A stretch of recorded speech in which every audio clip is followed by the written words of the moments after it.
My all dears, it's Sir Suresh Kumar, lecturer biology at Government Boys Degree College Umarkot. बड़ा हम आगे शुरू करने जाने बहुत ही इंपॉर्टेंट टॉपिक जिसका नाम है एंजाइम। एंजाइम जो है उसको पढ़ने से पहले हम चलते हैं इसकी हिस्ट्री की तरफ, जन्म कुंडली की तरफ। बड़ा एंजाइम की तारीख शुरू तो होती है 1833 से।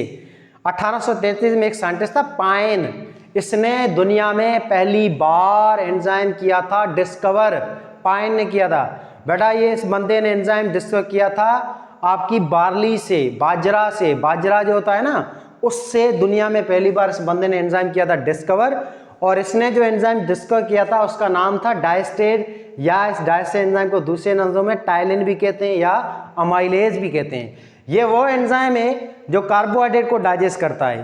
पॉलीसेकेराइड शुगर है ना बेटा, उसको डाइजेस्ट करता है, स्टार्च और ग्लाइकोजन को माल्टोज में।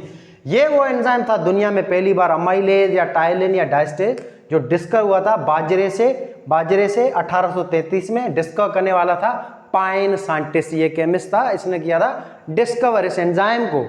पर इसने जो नाम है ना एंजाइम वो इसने नहीं रखा था, वो बाद में रखा गया था एंजाइम का नाम। ये यही था बस, डायस्टेट इसको नाम दिया था इस बंदे ने।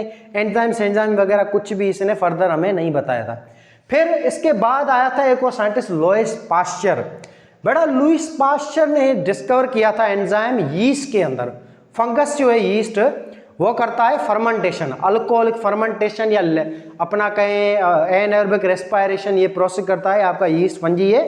ये फंजी को हम जैसे ही खमीर को, यीस्ट को खमीर भी कहेंगे, जैसे ही रोटी के ऊपर छिड़केंगे ना तो खाना जो होता है उसमें जो शुगर होती है उस शुगर को ये यीस्ट जो है ये डाइजेस्ट करता है।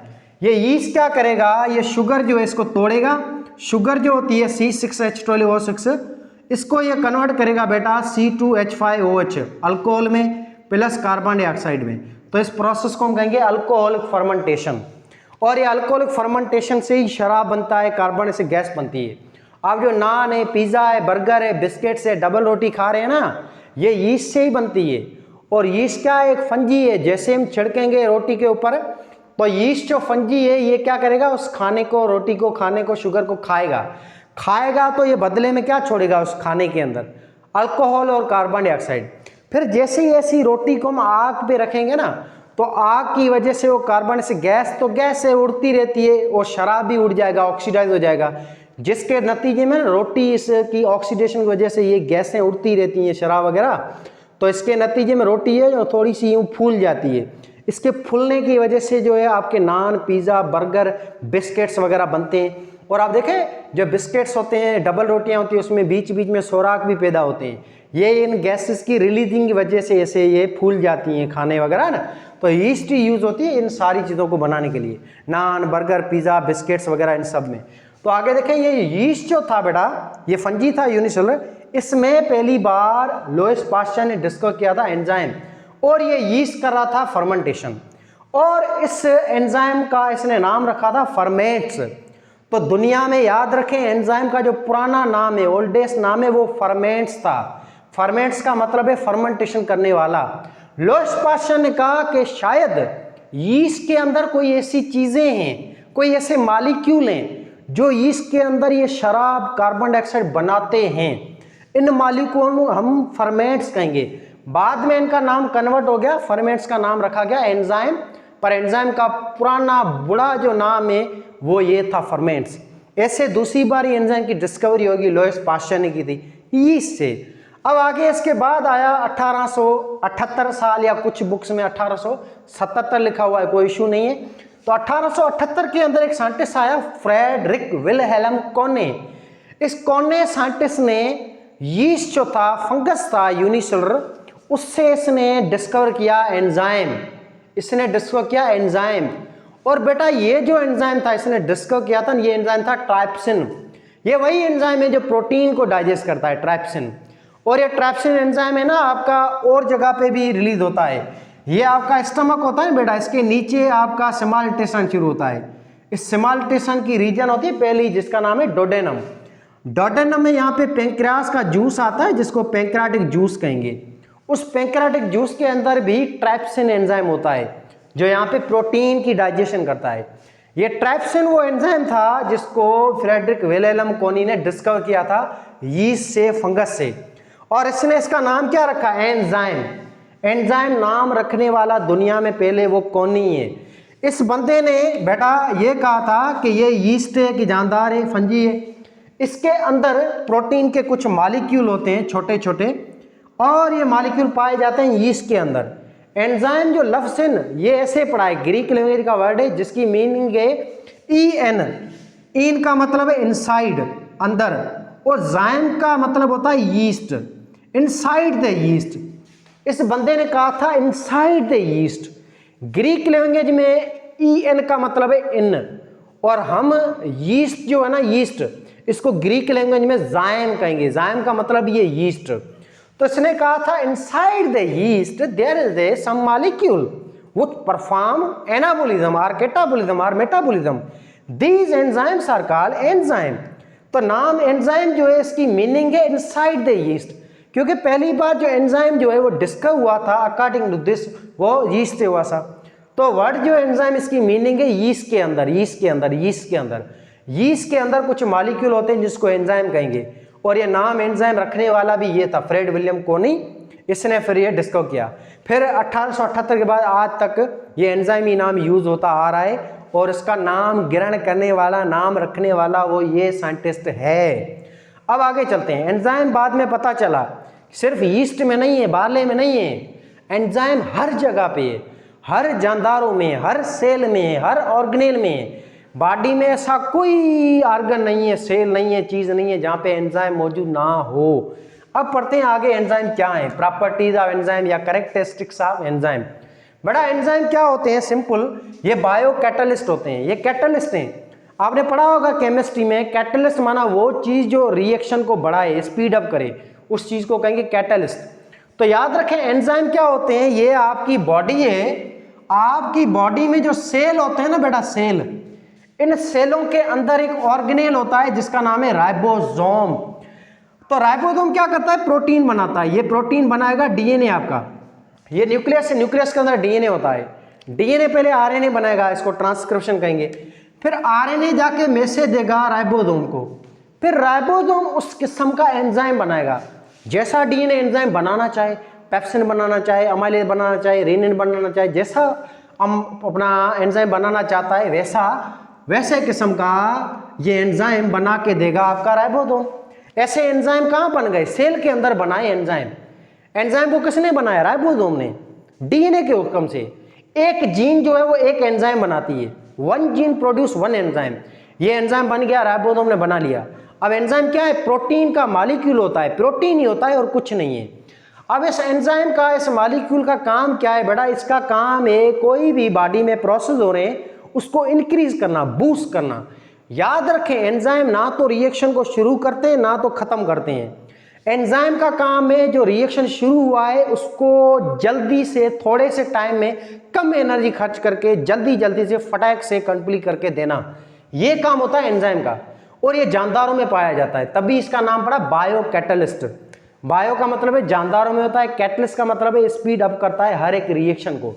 आपकी बॉडी में जैसे रेस्पिरेशन हो रहा है या और प्रोसेस हो रहे हैं, ट्रांसलेशन, ट्रांसक्रिप्शन, जो मॉलिक्यूल बन रहे हैं, टूट रहे हैं, इन सब को तोड़ने वाला, बनाने वाला जल्दी थोड़े से टाइम में, वो कौन होता है, एंजाइम होता है।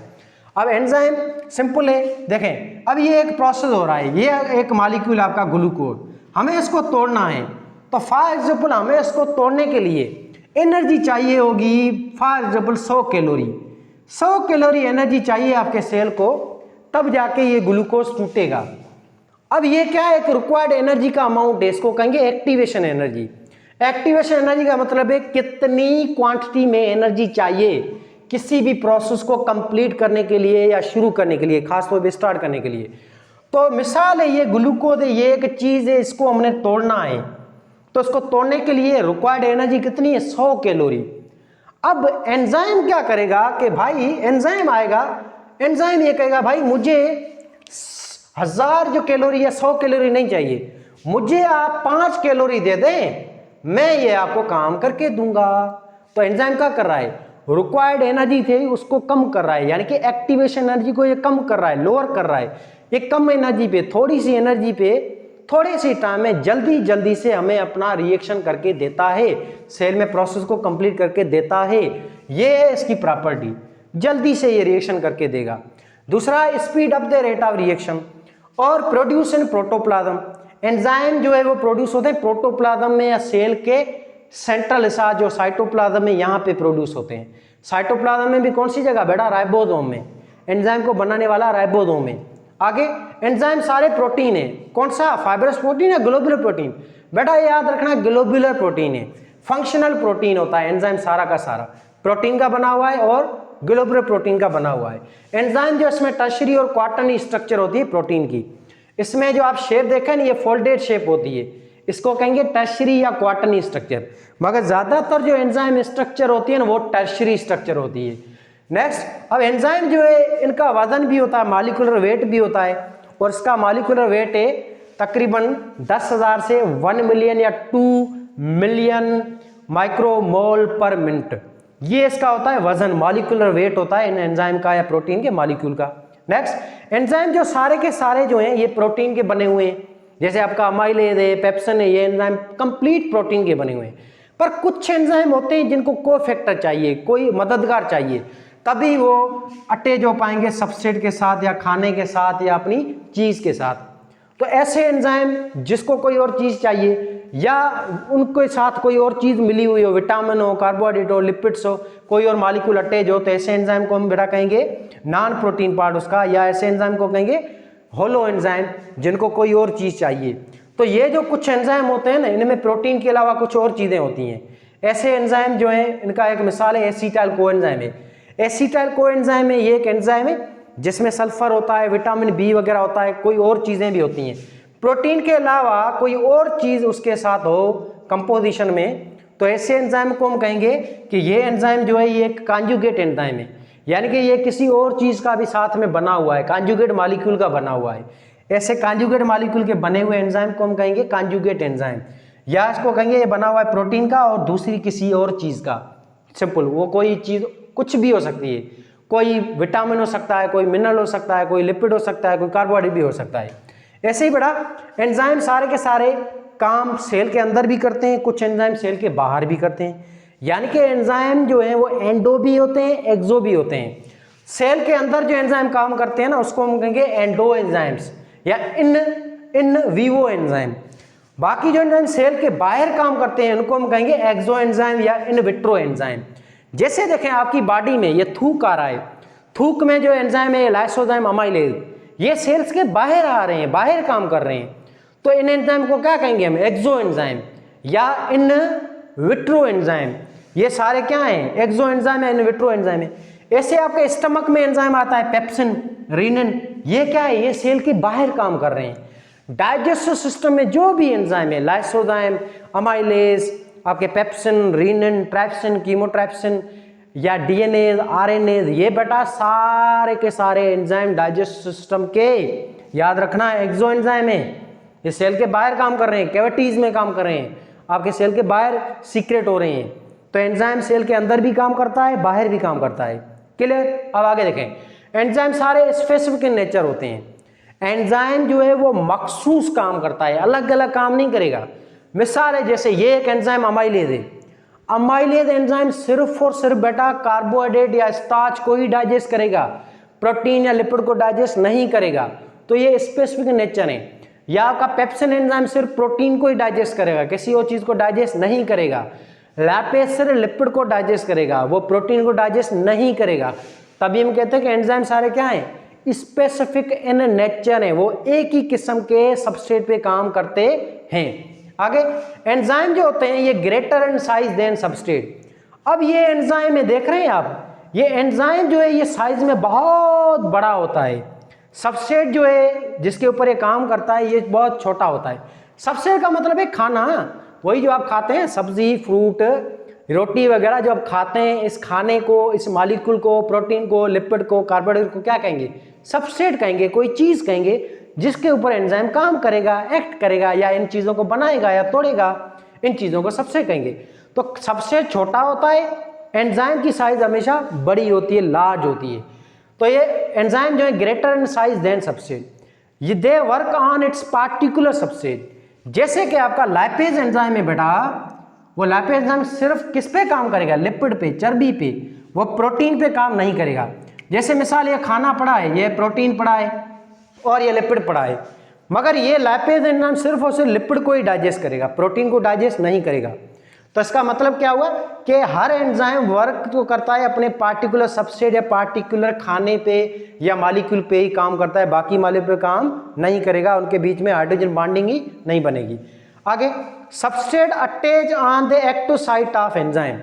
याद रखना बेटा, खाना जो होता है, सबस्ट्रेट होता है, मॉलिक्यूल होता है जिस पे एंजाइम काम करता है, वो हमेशा एंजाइम की इस मुंह पे अटैच होगा, एंजाइम के इस मुंह पे अटैच होगा। इसको एक्टिव साइट कहेंगे। एक्टिव साइट ये वो जगह है, ये एक्टिव साइट एंजाइम की, जहां पे ये खाने के पार्टिकल ऐसे अटैच होंगे। अब ये जो अटैच होंगे ना एक्टिव साइट की इस जगह पे, इस जगह को कहेंगे बाइंडिंग साइट। ये बाइंडिंग साइट, ये डिप्पल ग्रुप खड़ा नजर आ रहा है, इसको बाइंडिंग साइट कहेंगे, जहां पे ये खाने अटैच होंगे। जैसे मिसाल है बेटा, ये दो मॉलिक्यूल हैं ग्लूकोज के, ये दो मोनोमर हैं, ये दो ग्लूकोज क्या है, सबस्ट्रेट है। ये दोनों एंजाइम की इस खांचे में खाली जो खड्डा है यहाँ पे अटैच हुए, जिसका नाम है बाइंडिंग साइट, यहाँ पे अटैच हो गए। अब एंजाइम के ऊपर ये उभरा हुआ ऐसा, इस उभरे हुए हिस्से को हम क्या कहेंगे, कैटालिटिक साइट। कैटालिटिक साइट वो साइट है एंजाइम की जो इन सबस्ट्रेट पे वर्क करेगी। एंजाइम बाइंड होगा आपकी एक्टिव साइट की बाइंडिंग साइट पे, फिर एक्टिव साइट में एक और चीज होती है जिसको कैटालिटिक साइट कहेंगे। कैटालिटिक साइट क्या करेगी, इन दो मोनोमर में, इन दो ग्लूकोज के बीच में ऐसे बांड बना लेगी, जिसके नतीजे में क्या होगा मेरे बेटे, ये दोनों शुगर हैं, ये दोनों मोनोमर आपस में जुड़ गए हैं। अब ये दोनों जुड़ गए हैं तो इन दोनों को क्या कहेंगे, डायसेक्राइड शुगर। तो क्या हुआ, ये पहले सबस्ट्रेट थे, ये सबस्ट्रेट थे मोनोमर। इन दोनों मोनोमर को एंजाइम की कैटालिटिक साइट या वर्किंग साइट ने क्या किया, इन दोनों को जोड़ दिया और दोनों को कन्वर्ट कर दिया एक प्रोडक्ट में। इस प्रोडक्ट का नाम है डायसेक्राइड शुगर। ऐसे ही एंजाइम काम करता है। और एंजाइम की ये जो एक्टिव साइट होती है, इसमें दो चीजें होती हैं एक्टिव साइट में। एक्टिव साइट में दो चीजें हैं, एक होती है बेटा एक्टिव साइट में बाइंडिंग साइट और एक होती है कैटालाइटिक साइट। बाइंडिंग साइट वो साइट होती है, ये खाली जो हिस्सा है जहाँ पे सबस्ट्रेट अटैच होगा, और कैटालिटिक साइट वो है जो एंजाइम के ये सबस्ट्रेट अटैच हुआ है उसके ऊपर काम करेगी। ये दो चीजें हैं, ये ओवरऑल बाइंडिंग साइट है और ये उभरा हुआ सा ये कैटालाइटिक साइट है जो एंजाइम के सबसे ऊपर काम करेगी। अब यहाँ पे एंजाइम एनाबोलिज्म कर रहा है, मोनोमर को आपस में जोड़ रहा है, मगर ये एनाबोलिज्म नहीं करता है, कैटाबोलिज्म ही करता है। पर कैटाबोलिज्म करने वाला एंजाइम कोई और होगा, कोई अलग होगा। जैसे पेप्सिन है, ये क्या है, कैटाबोलिज्म करते हैं। ये क्या करते हैं, अमाइलेज। जैसे मिसाल है, ये पेप्सिन या अमाइलेज एंजाइम है, ये एंजाइम है, इसका नाम है अमाइलेज बेटा। अब ये अमाइलेज एंजाइम जो है, इसके अंदर ये एक्टिव साइट है इसकी, ये अमाइलेज है, इसकी एक्टिव साइट है। अब अमाइलेज क्या करेगा, ये लंबी सी शुगर होती है जिसका नाम है स्टार्च। पहले ये स्टार्च को अंदर लेगा, ऐसे समझ आ रही बात। स्टार्च सारी ग्लूकोज के कतार की बनी हुई है, ये ग्लूकोज की लंबी सी कतार है, ये कतार जो है उसको पहले अंदर लेगा एंजाइम। ये सारी लंबी सी कतार एंजाइम की बाइंडिंग साइड बैठे जाएगी। ये खड्डा नजर आ रहा है, ये बाइंडिंग साइड है। यहाँ पे देखें ये स्टार्च के जो ग्लूकोज मॉलिक्यूल है अटैच हो गए। फिर ये ऊपर उभरा हुआ साइड जिसको कैटालाइटिक साइड कहेंगे। कैटालाइटिक साइड क्या करेगी, यूं आपके दोनों मोनोमर के बीच में बांड है उसको तोड़ देगी, जिसके नतीजे में क्या होगा, ये देखें ये मोनोमर अलग हो जाएगा, ये मोनोमर अलग हो गया, इसका नाम है ग्लूकोज। ये ग्लूकोज निकल जाएगा इस बाइंडिंग साइड से। फिर आगे ये जो शुगर है ये इस तरफ आएगी, ये वाला मॉलिक्यूल है वो इस तरफ आ जाएगा यहाँ पे, और ये वाला यहाँ पे, यूँ शिफ्टिंग हो जाएगी। फिर नतीजे में चेन आगे बढ़ेगी। फिर क्या होगा बेटा, फिर ये जो चेन है उसमें ये ग्लूकोज आ जाएगा इस जगह पे, ये पीछे वाला आ जाएगा इस जगह पे ऐसे। फिर ये और बांड को तोड़ देगा, जिसके नतीजे में और ग्लूकोज अलग हो जाएगा। मिसाल 5 ग्लूकोज से 2 अलग हो गए। अब और ये ग्लूकोज 3 यूँ आ जाएंगे इसके अंदर, फिर ये तोड़ता जाएगा इनको। ऐसे आपकी स्टार्च शुगर जो है बड़ी सी कतार थी मोनोमर की, वो टुकड़े टुकड़े होके अलग अलग छोटे छोटे मॉलिक्यूल में कन्वर्ट हो जाएगी। ऐसे आपकी ये बाइंडिंग साइट जहाँ पे सबसे अटैच हुआ कैटालाइटिक साइट ने काम किया, इन मॉलिक्यूल को तोड़ा, या ये जोड़ेगा भी, मगर जोड़ने वाला कोई और एंजाइम होगा जो ग्लूकोज को लेता जाएगा, अंदर लेता जाएगा, यूँ जोड़ता जाएगा। फिर और ग्लूकोज आते जाएंगे, ये चेन आगे यूँ बढ़ती जाएगी, निकलती जाएगी, और ग्लूकोज आता जाएगा, यूँ जुड़ता जाएगा, ऐसे कतार बनती जाएगी। अब आगे देखें, ये जो एक्टिव साइट है ये बनी हुई है 3 से 12 अमाइनो एसिड्स की। ये एक्टिव साइट होती है ना आपकी, एक्टिव साइट यूं बनी हुई है 1 2 3 ऐसे 3 से 12 अमाइनो एसिड होते हैं जो आपकी कैटालिटिक साइड, बाइंडिंग साइड यानी कि ओवरऑल एक्टिव साइट को बनाते हैं।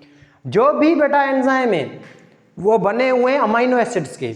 20 किस्म के बेसिक अमाइनो एसिड, उससे ज्यादा भी अमाइनो एसिड होते हैं आपके एंजाइम के अंदर। अब ये जो एंजाइम होता है, इस एंजाइम और सबसे बीच में बांड बनता है, कोवैलेंट बांड, हाइड्रोजन बांड, जिसके जरिए दोनों जुड़ते हैं कुछ आर्जी तौर के लिए। फिर ये एंजाइम रिएक्शन करेगा और उसको कन्वर्ट करेगा प्रोडक्ट में। Next, 1 gene produce 1 enzyme. आपकी डीएनए में एक जीन जो है वो एक आरएनए बनाएगी, वो एक आरएनए राइबोसोम को मैसेज देगा, फिर राइबोसोम वो एक एंजाइम बनाएगा। तो ऐसे एक जीन जो है वो सिर्फ एक ही एंजाइम बना सकती है।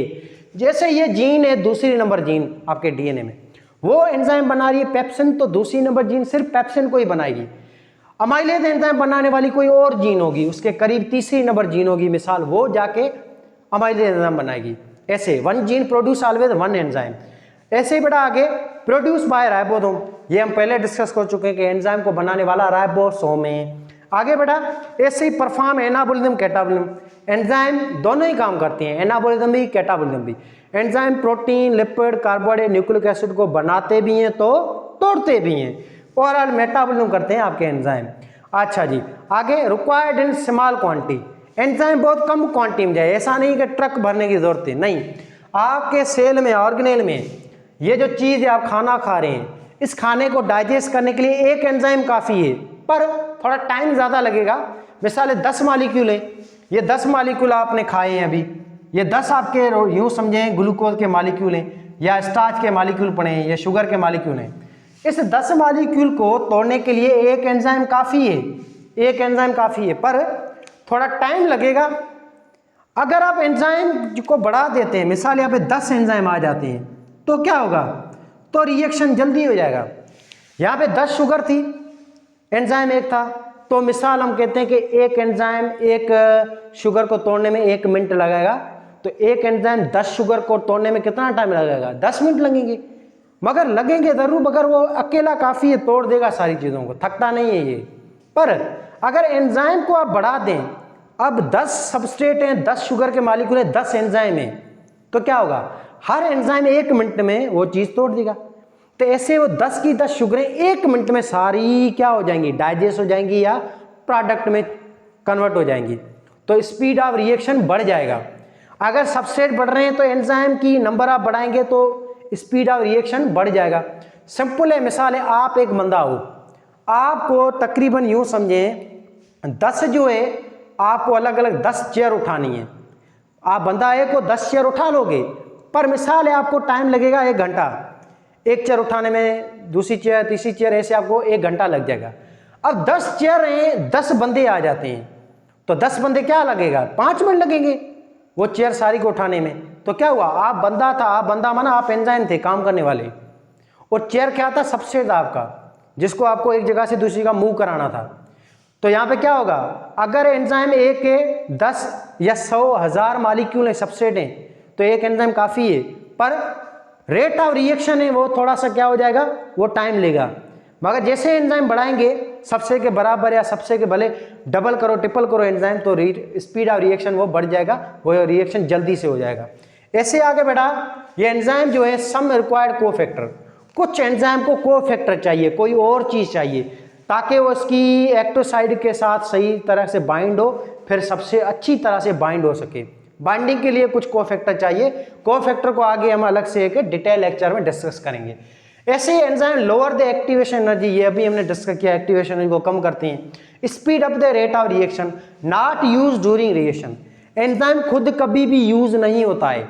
एंजाइम जो है वो सिर्फ और सिर्फ खाना जो होता है, पॉलीमर होते हैं, प्रोटीन, लिपिड, कार्बोहाइड्रेट, इन चीज़ों को ही तोड़ते हैं। ऐसा नहीं कि खुद भी टूट जाएंगे या खुद जुड़ जाएंगे, नहीं। एंजाइम कभी भी खुद इस्तेमाल नहीं होता है, खुद सिर्फ काम करता है। काम वो ये कि मॉलिक्यूलों को तोड़ेगा या बनाएगा, बस। ऐसा नहीं है कि ये खुद प्रोटीन है ये भी टूट जाएगा इनटू अमीनो एसिड में, नहीं, खुद यूज नहीं होगा। ये सिर्फ पॉलीमर और खाने के मॉलिक्यूलों को तोड़ेगा, उनको तोड़ेगा, सिंपल। तो एंजाइम जो है क्या करेगा बेटा, not use during reaction remain unchange. ये जैसा पहले होता है रिएक्शन से पहले वैसा का वैसा बाद में रहेगा, कोई तब्दीली कोई चेंज नहीं आएगी एंजाइम की शक्ल में। हाँ, ये तब जब कंडीशन सारी फेवरेबल होगी, आपकी बॉडी में पीएच नॉर्मल होगी, टेम्परेचर नॉर्मल होगा, कंसंट्रेशन वगैरह हर चीज़ सही होगी, कोई मसला मसाइल नहीं होगा, कोई जरासीम वगैरह ना हो, कोई इनहिबिटर ना हो, तो एंजाइम की शक्ल में, एंजाइम की फितरत में, एंजाइम की जो प्रॉपर्टी में, एंजाइम की जो एक्टिविटी है, टाइम पीरियड है प्रोसेस को कंप्लीट करने में, उसमें कोई वेरिएशन नहीं आएगी। एंजाइम हमेशा अनचेंज रहेगा, सेम रहेगा। आगे, बायोलॉजिकली ऑलवेज एक्टिव। दुनिया में जो भी एंजाइम होते हैं बॉडी के अंदर हमेशा ये एक्टिव ही होते हैं, एक्टिव ही रहते हैं, मगर ये काम तभी करेंगे जब सबस्ट्रेट अटैच होगा। इनको बेटा ऑफ करने के लिए, एंजाइम को ऑफ करने के लिए आपका डीएनए एक और प्रोटीन अटैच कराएगा जिसको हम इनहिबिटर कहेंगे, जब कोई सी चीज़ की जरूरत ना हो। जैसे मिसाल है, आपकी बॉडी में शुगर अभी हाई पड़ी है, तो यहाँ पे वो एंजाइम जो शुगर हाई करवाता है, ग्लाइकोजन लिपिड को तोड़ेगा, उस एंजाइम को क्या किया जाएगा, ऑफ किया जाएगा, रेस्ट दिया जाएगा, क्योंकि हमें शुगर की जरूरत ही नहीं है, एक्स्ट्रा पड़ी है आगे। तो यहाँ पे क्या होगा, उस एंजाइम को इनहिबिटर के साथ अटैच किया जाएगा। इनहिबिटर क्या करेगा, कुछ देर के लिए एंजाइम को नींद कराएगा, सुलाएगा, ऑफ कराएगा, वो जो है काम करने से रोकेगा। बस ऐसे ये चीज़ें कंट्रोल की जाती है, एंजाइम को इनहिबिटर के जरिए कंट्रोल किया जाता है, प्रोटीन के मॉलिक्यूल के जरिए। आगे बढ़ा, कुछ फैक्टर होते हैं, कुछ कंडीशन है, कुछ टर्म्स एंड कंडीशन है एंजाइम की, तब जाके एंजाइम काम करेंगे। वो टर्म्स एंड कंडीशन अलग से हम डिस्कस करेंगे। एक टर्म्स एंड कंडीशन है पीएच। हर एंजाइम पार्टिकुलर पीएच पे काम करता है। कुछ एंजाइम एसिडिक कंडीशन पे काम करते हैं, कुछ बेस पे, कुछ न्यूट्रल पे। मैक्सिमम जो एंजाइम है वो न्यूट्रल कंडीशन पे काम करते हैं। जैसे आपका मिसाल अमाइलेज है, ये न्यूट्रल पीएच पे काम करता है, थूक में जो आता है। यहाँ पे देखें पानी आता है, पानी की पीएच 7 है, न्यूट्रल है, जो कि यहाँ पे कंडीशन न्यूट्रल करता है ताकि अमाइलेज एंजाइम काम कर सके। ऐसे आपका मैदा है, इसमें एंजाइम आता है पेप्सिन, यहाँ पे पेप्सिन एंजाइम एसिडिक कंडीशन में काम करता है 2 पीएच पे, 2 पीएच पे। इस 2 पीएच को मेंटेन करके देता है HCl, हाइड्रोक्लोरिक एसिड। वो आएगा जो इस एंजाइम को एसिडिक कंडीशन बना के देगा ताकि एंजाइम की शेप मेंटेन हो और एंजाइम प्रॉपर काम कर सके। ऐसे हर एक एंजाइम पार्टिकुलर टेम्परेचर पे काम करता है। अपनी जो ह्यूमन बॉडी में जो भी एंजाइम है, सब के सब मैक्सिमम जो तेज स्पीड से काम करते हैं, वो काम करते हैं 37 सेंटीग्रेड पे, अपने नॉर्मल बॉडी टेम्परेचर पे 98.6 फ़ारेनहाइट पे काम करते हैं। अगर टेम्परेचर आगे या कम होगा तो एंजाइम की एक्टिविटी कम हो जाएगी, डीनेचर होना शुरू हो जाएंगे जब टेम्परेचर 42 या उससे हाई हो जाएगा। एक्टिवेटर, एंजाइम को कुछ मिनरल चाहिए, विटामिन चाहिए, चीज़ें चाहिए, साल्ट चाहिए, जो क्या करे इस एंजाइम की एक्टिविटी को बूस्ट करे, बढ़ा दे, तो इसको हम कहेंगे एक्टिवेटर। ऐसे एंजाइम को रोकने वाले इनहिबिटर होते हैं मॉलिक्यूल। ऐसे एंजाइम जो काम करेगा सबस्ट्रेट पे, सबसे बढ़ेगा तो एंजाइम का काम भी बढ़ेगा, उसका जो काम वो जो है वो जाहिर सी बात सबसे बढ़ेगा तो उसका फंक्शन भी बढ़ जाएगा। मिसाल है, अभी आप 5 चेयर उठाने वाले थे, आप एंजाइम हो, चेयर आपका सबस्ट्रेट है, अब 100 चेयर आ गई है तो क्या हो गया, आपका काम बढ़ गया है ना भाई। 1 घंटे में करना था, अब आपके 10 घंटे लगेंगे, ऐसे ही सिंपल। तो ये आपका एंजाइम है सारा, और एंजाइम की ये शेप है, इस शेप को कहेंगे 3 डायमेंशनल शेप। एंजाइम की बेटा शक्ल होती है 3 डायमेंशनल, इसमें तीनों ही चीज़ें होती हैं एंजाइम में। 3 डायमेंशन माना तीनों ही चीज़ें हों। एंजाइम के अंदर देखें, ये क्या है एंजाइम की, ये एंजाइम की ये लेंथ है, ये जो है एंजाइम की हाइट है। एंजाइम में हाइट भी है, एंजाइम में ऐसे विड्थ भी होती है, इसके बाद एंजाइम में डेप्थ भी होती है। तीनों चीज़ें होती हैं एंजाइम में, लेंथ भी है, विड्थ भी है, हाइट भी होती है। इसमें जो डेप्थ होती है, डेप्थ को कहते हैं एक्टिव साइड, ये खड्डा भी है। ऐसे एंजाइम में ये इसकी विड्थ है और ये इसकी लेंथ है, जिसमें ये तीनों चीज़ें हो, लेंथ, विड्थ, डेप्थ, उस चीज़ को कहेंगे 3 डायमेंशनल सिंपल लफ्जों में। ये था आपका सारा एंजाइम, और एंजाइम को हम पढ़ रहे हैं तो उसको कहेंगे एंजाइमोलॉजी, स्टडी ऑफ एंजाइम। ये भी बायोमॉलिक्यूल हैं। अब आपको पता चल गया है कि एंजाइम क्या होते हैं, ये कैटालिस्ट हैं, काम वगैरह करते हैं। अब पहले 1980 से पहले दुनिया ये समझती थी कि हर एंजाइम प्रोटीन का बना हुआ है, all enzyme are made up of globular protein. पर 1980 में क्या हुआ, 1980 में 1-2 साइंटिस्ट आए। एक साइंटिस्ट था सिडनी अल्टमैन, और दूसरा था थॉमस कैच। ये थॉमस सैक जो था, इन दोनों साइंटिस्टों ने डिस्कवर किया कि कुछ ऐसे एंजाइम जैसी चीज़ें होती हैं जिसको राइबोजाइम कहते हैं, जो कि न्यूक्लिक एसिड के बने हुए हैं। इन्होंने बेटा डिस्कवर किया था राइबोजाइम्स को। इन दोनों साइंटिस्टों ने डिस्कवर क्या किया, राइबोजाइम। राइबोजाइम माना वो एंजाइम जो बने हुए हों राइबो शुगर के, या यूं कहेंगे जो बने हुए हों न्यूक्लिक एसिड के, ऐसे एंजाइम्स को हम क्या कहेंगे, राइबोजाइम। राइबोजाइम भी होते हैं जो न्यूक्लिक एसिड के बने हुए एंजाइम होते हैं, और ये एंजाइम प्रोटीन के बने हुए नहीं है। ये एंजाइम आपके क्या करते हैं, ये एंजाइम बेटा आपकी बॉडी में ना न्यूक्लियस के अंदर जब आरएनए बनेगा ना, फिर स्प्लिसिंग होती है जिसमें आरएनए की जो गंदी जो कोडिंग्स होती है उनको तोड़ा जाता है। ये तोड़ने वाले ये एंजाइम होते हैं जिनको राइबोजाइम कहते हैं। तो राइबोजाइम क्या है, ये भी है एंजाइम, पर ये एंजाइम प्रोटीन के बने हुए नहीं है, न्यूक्लिक एसिड के बने हुए हैं, राइबो शुगर के बने हुए हैं। ऐसे ही राइबोजाइम आपके पाए जाते हैं आपके राइबोसोम के अंदर भी, जो कि पेप्टाइड बॉन्ड वगैरह बनाते हैं। आरएनए को भी ये तोड़ते हैं एंजाइम, राइबोजाइम्स। तो राइबोजाइम क्या करते हैं, स्प्लिसिंग, आरएनए को तोड़ना, पेप्टाइड बॉन्ड वगैरह बनाना। ये जो एंजाइम्स होते हैं ये आरएनए के बने हुए हैं, न्यूक्लिक एसिड्स के बने हुए एंजाइम होते हैं। इन एंजाइम को कहेंगे राइबोजाइम। तो अब डेफिनेशन क्या होगी एंजाइम की, enzymes are mostly made up of protein. All enzyme are made up of protein, ये गलत बात है, क्योंकि सारे एंजाइम दुनिया के प्रोटीन के बने हुए नहीं है। मोस्टली एंजाइम बने हुए हैं प्रोटीन के, कुछ बहुत ही कुछ एंजाइम बने हुए न्यूक्लिक एसिड के, और सारे दुनिया में एंजाइम चाहे राइबोसोम हो या प्रोटीन के बने हुए एंजाइम हो वो हैं बायो कैटालिस्ट।